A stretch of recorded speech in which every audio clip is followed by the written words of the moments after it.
என்ன சுதா, காலையிலேயே குளிச்சுட்ட? ஆமா, இன்னைக்கு வந்து ஆடி கிருத்திகை. ஆடி கிருத்திகை படைக்கணும். ஏற்கனவே டைம் ஆயிடுச்சு. பரபரப்பா இனிமே போய் வடை பாயாசம்லாம் செஞ்சு, சாப்பாடு வெள்ளத்தெல்லாம் வெளக்கி சாமி கும்பிடணும். Okay, okay. எல்லாருக்கும் ஹாப்பி ஆடி கிருத்திகை. யார் யாரெல்லாம் வீட்ல படைப்பீங்க? இன்னைக்கு உங்க வீட்ல என்னென்ன ஸ்பெஷல்னு மறக்காம கமெண்ட் பாக்ஸ்ல கமெண்ட் பண்ணுங்க. பிரச்சனை இருக்கிற? இன்னும் படிக்கிறியா? காலையில எழுந்து நக்ஸ்ட் ஸ்கூலுக்கு அனுப்பி அவனுக்கு லஞ்ச் பேக்லாம் பேக் பண்ணி அனுப்பிச்சிட்டு அதுக்கப்புறமா நான் வேலை செஞ்சுட்டு இருக்கேன். எத்தனை மணிக்கு படைச்சு முடிப்படே தெரியல. அவசரமா செஞ்சுட்டு இருக்கேன். நீயே ஹெல்ப் பண்ண மாட்டேற. நீ இப்ப காலைல இருந்து எழுந்து இப்பதான் குளிச்சுட்டு வந்து நிக்கிற. அதான் தண்ணி பிடிச்சி வைக்கல. நானும் இப்பதான் குளிச்சுட்டு வந்தேன். இனிமே தான் நம்ம ரெடி ஆகணும். சீக்கிரம் ரெடி ஆயிட்டு வந்துடு. ஹாய். நம்ம குளிச்சுட்டு கிளம்பிட்டோம். நான் இன்னைக்கு கடைக்கு போகல. இன்னைக்கு ஆடி கிருத்திகை. அதனால வந்துட்டு சாமி கும்பிட்டுட்டு தான் கடையை திறப்பேன். தண்ணி பிடிச்சிட்டு வர்றதுக்காக இப்போ நம்ம வந்து தண்ணி பிடிச்சிட்டு வர்றதுக்காக போயிட்டு இருக்கோம். இன்னும் கடைக்கு போக வேண்டிய வேலைலாம் இருக்கு. பூஜை சாமான்லாம் வாங்கணும். அதெல்லாம் சீக்கிரம் வாங்கிட்டு வர சொல்லி சுதா சொல்லியிருக்காங்க. தண்ணி சீக்கிரம் பிடிச்சிட்டு வாங்க. கடைக்கு தான் போகணும். சீக்கிரமா வா. எல்லாம் விளக்கியாச்சு ஃப்ரெண்ட்ஸ். இதுக்கப்புறம் சமையல் வேலை தான் பார்க்கணும். வாங்க பார்க்கலாம். என்ன சுதா, வேலையெல்லாம் முடிஞ்சிடுச்சா? சாப்பாடு வடிச்சிருக்கேன். அதனால சாம்பார் தாளிச்சிட்டு இருக்கேன். பாயசத்துக்கு பால் வந்து கொச்சிட்டு இருக்கு. அதுல வந்து கொச்சதுக்கு அப்புறமா பாத்தீங்கன்னா இந்த ரெடிமிக்ஸ் பாயசம். இது வந்து வேலை வந்து ரொம்ப ஈஸி. பால் வந்து நல்லா தண்ணி ஊற்றி கொச்சதுக்கு அப்புறமா இந்த ரெடிமிக்ஸ் பாயசம் போட்டு சக்கரை மட்டும் போட்டு நல்லா மிக்ஸ் பண்ணிட்டா பாயசம் ரெடி ஆயிடும். ஓ, அப்படியா? ஆமா, இது என்ன அடுப்புல வச்ச சாப்பாடுக்குன்னா இவ்வளோ கறியா இருக்கு? அது ஏன் கறி பிடிக்குதுன்னே தெரியல. அது எப்ப பார்த்தாலும் எது செஞ்சாலும் பாருங்களேன் அப்ப கருப்பா இருக்குன்ட்டு எல்லா பாத்திரமும் அடுப்புல செய்யற மாதிரி கறி பிடிக்குது. என்ன பண்றதே தெரியல. அது வந்து ரிப்பேர் பண்ணி பார்த்தாலும் ரிப்பேர் பண்ணிட்டு இனிமே சரியே பிடிக்க கூடாதுன்னு எல்லாரும் சொல்லிட்டு போறாங்க ரிப்பேர் மேன் எல்லாருமே. ஆனா மறுபடியும் கறி பிடிச்சிக்குது. உங்க வீட்டுல எப்படி இருக்கு? யாராவது ஃப்ரெண்ட்ஸ் என்ன பண்ணணும்னு யாராவது டிப்ஸ் இருந்தா சொல்லுங்க. எதனால பூஜை ரூம் வேற ரெடி பண்ணணும். என் பையன் வேற தூங்கிட்டு இருக்கான். அவன் எழுந்துக்கிறதுக்குள்ள இவ்வளவோ செஞ்சு முடிக்கணும். எத்தனை மணிக்கு இவங்க பூஜை ரொம்ப ரெடி பண்ணணும். இன்னும் வந்து சாப்பாடு மட்டும்தான் ஆயிருக்கு. எங்களுக்கு டைம் கம்மியாக தான் இருக்கு. எத்தனை மணிக்கு படைக்க போறோம்னு எங்களுக்கே தெரியல. பொறுத்து இருந்து பார்ப்போம். இன்னும் வந்து ப்ரிப்ரேஷன் போயிட்டு இருக்கு. கடைசி ப்ராசஸ் நடந்துட்டு இருக்கு. இப்பதான் வந்து வடை போடுறாங்க. வடை வந்து பெசிஞ்சிட்டு இருக்கேன். வடையில எனக்கு வந்து உளுந்த வடை தான் ரொம்ப பிடிக்கும். கடலைப்பருப்பு வடையும் நான் சாப்பிடுவேன். கொடுத்தா வேணாம்லாம் சொல்ல மாட்டேன். அதுவும் சாப்பிடுவேன். ஆனா எனக்கு உளுந்த வடை தான் எனக்கு ரொம்ப பிடிக்கும். சரி, இப்ப என் பையனுக்கும் உளுந்த வடை தான் பிடிக்கும். நம்ம கடலைப்பருப்பு வடை எப்பயாவது வடை சுடுறோம். டெய்லியுமா சுடுறோம். சரி, அதே நம்ம ஒரு உளுந்த வடையா சுட்டா குழந்தைங்க சாப்பிடுவாங்கல்ல. எங்க வீட்டுக்காரருக்கு ரொம்ப பிடிக்கும் உளுந்த வடைனா.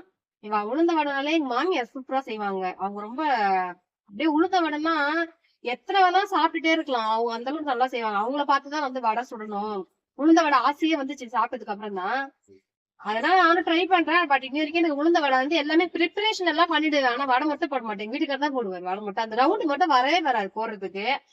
அது என்ன பட்டுன்னு போட்டுருவேன். வரவே வராது. எங்க வீட்டுக்காரர் தான் வடை போடுவாரு. இப்ப எங்க வீட்டுக்கு வடை போடும்போது காட்டுறாங்க எல்லாருக்கும். அவ்வளவு அழகா வடை போடுறாருன்னு காட்டுறேன். பண்ணிட்டியா வடைக்கெல்லாம்? வடை வந்து பார்த்துட்டிங்கன்னா மாவு வந்து அந்த பதத்துக்கு இருக்கணும். நம்ம கையில் எடுத்து இப்படி உருட்டுற பதத்துக்கு இருக்கணும். எங்கள் அம்மா கிட்ட பார்த்து கற்றுக்கிட்டேன்னா அந்த வடையை போடுறது இது ரொம்ப பிடிச்சி நான் செய்வேன். அதனால வீட்டில் வந்து வடை போடணும் அப்படின்னாலே நான் போட்டுருவேன். நீ மாவு மட்டும் அரைச்சி வை, நான் போட்டுடுறேன் அப்படின்னு சொல்லிடுவேன். நான் வடை வந்து போட்டேன்னா ஆக்சுவலி வடை மாதிரி இருக்காது. அது வந்து எப்படி இருக்குன்னு பார்த்தீங்கன்னா தட்டை மாரி இருக்கும். சாதா வடை மாதிரி இருக்கும். அந்த ஓட்டை வச்சு வரும் பார்த்தீங்களா, அந்த மாதிரி இருக்காது.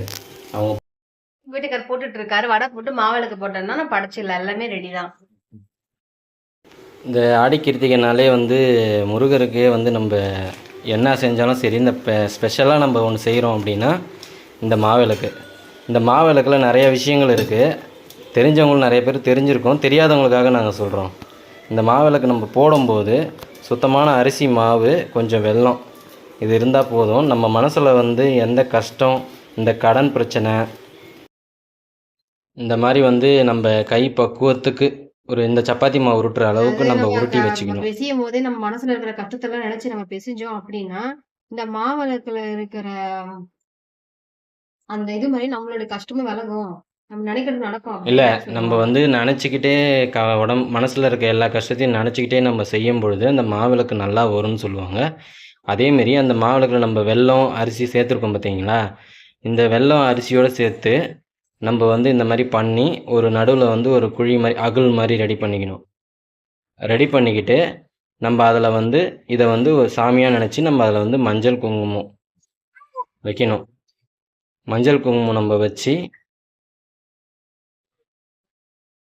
இந்த மஞ்சள் குங்குமம் வச்சதுக்கப்புறம் நம்ம அதில் வந்து சுத்தமான நெய் வாங்கி அந்த நெய்யை வந்து நம்ம ஊற்றணும். ஏன் நெய் ஊற்றி நம்ம வந்து திரி போட்டு ஏற்றுறோன்னா, நெய் வந்து சுத்தமான நம்ம என்னதான் நல்லெண்ணெய் ஊற்றணும், நெய் தான் போடணும் மாவிளக்குக்கு. இதில் வந்து திரி போட்டு நம்ம வேண்டுதலை வச்சு ஏற்றணும்.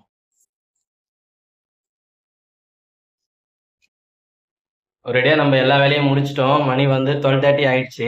12:30 ஆயிடுச்சு. நான் சரி ஆமாம், முடிக்கிறதுக்கு. இப்போ இதுக்கப்புறம் வந்து என் பையனை குளிப்பாட்டணும். அவன் இன்னும் குளிக்கல, காலையில குளிக்கல. இப்பதான் தூங்கி எழுந்தாரு. அப்புறம் குளிப்பாட்டிட்டு அவரை கிளீன் பண்ணிட்டு அப்புறம் படைக்க வேண்டியதான் ஃப்ரெண்ட்ஸ். வேற எந்த வேலையும் இல்ல. இதன் தூங்கி எழுந்துட்டீங்களா? எதுக்காக எழுதுட்டே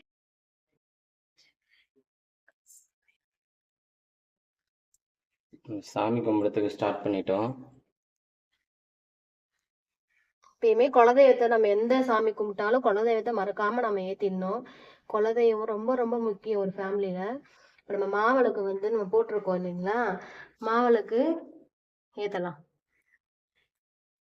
முருகா முருகா அறுபடைய முருகா ரோகரா முருகனுக்கு அரோகரா. மாவிளக்கு வந்து நம்ம மனசில் இருக்கிறத நினச்சிக்கிட்டு ஏற்றணும்.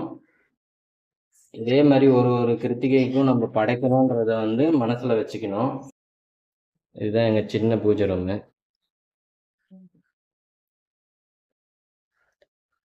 நல்லா இருக்கும்.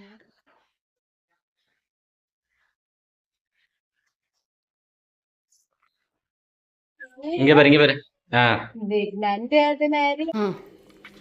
நாங்கள் படித்து முடிச்சிட்டோம். இப்போ நாங்கள் வந்து சாப்பிட போகிறோம். ஃபஸ்ட்டு வந்து இனிப்பான பாயாசத்தை கொஞ்சம் எடுத்துக்கணும். நல்லா இருக்கு, எடுத்துக்கணும். சொல்ல என்ன மட்டும் எடு, வீடியோ எடுக்காத, என்ன மட்டும் எடு. சொல்ல. அவ்வளோதான் ஃப்ரெண்ட்ஸ், படிச்சு முடிச்சாச்சு. கிருத்திகை நல்லா சூப்பராக போயிடுச்சு. அதுக்கப்புறமா வந்து நெக்ஸ்ட் வீடியோலாம் பார்க்கலாம். Bye friends.